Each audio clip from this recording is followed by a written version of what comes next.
avec le nouveau champion du monde du 800 mètres. Il va falloir s'y habituer, Pierre-Ambroise. Boss est avec nous. Merci infiniment d'être avec nous. Est-ce que vous commencez à réaliser la portée de l'exploit? Vous êtes champion du monde ce soir. Ouais, bah après tout, j'ai fait un 800, donc c'est toujours fatigant.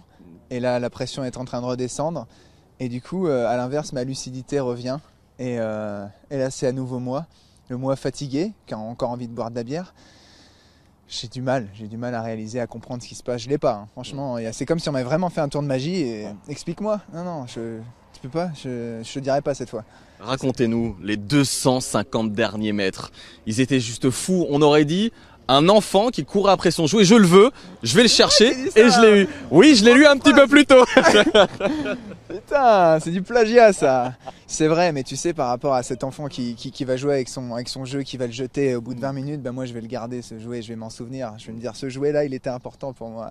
Et j'espère qu'on me le rappellera plus tard. N'oublie pas, ce jouet, il était important.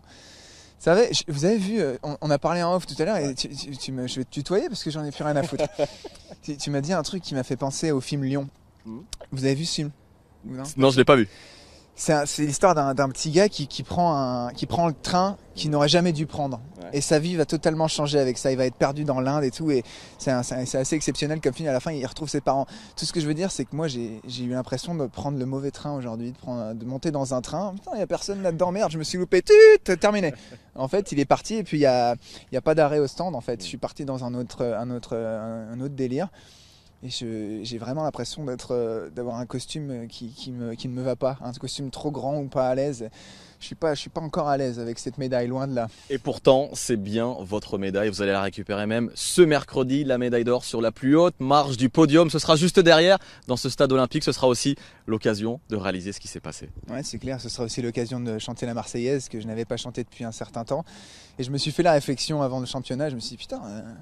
Pourquoi c'est... En fait, j'ai un mec qui m'aide dans ma préparation. Il est là à mes côtés et tout. Et il fait il est dans l'équipe de France vétéran et tout. Il vient de gagner le 1500 mètres au championnat du monde là, ou d'Europe, je sais même plus. Il a chanté sa Marseillaise et je lui ai envoyé un message. Je lui ai dit, putain, il y a que toi qui chante des Marseillaises ici dans l'équipe. J'aimerais bien en chanter une aussi. Comme quoi, ça s'appelle du foreshadowing ce que je viens de faire, tu vois.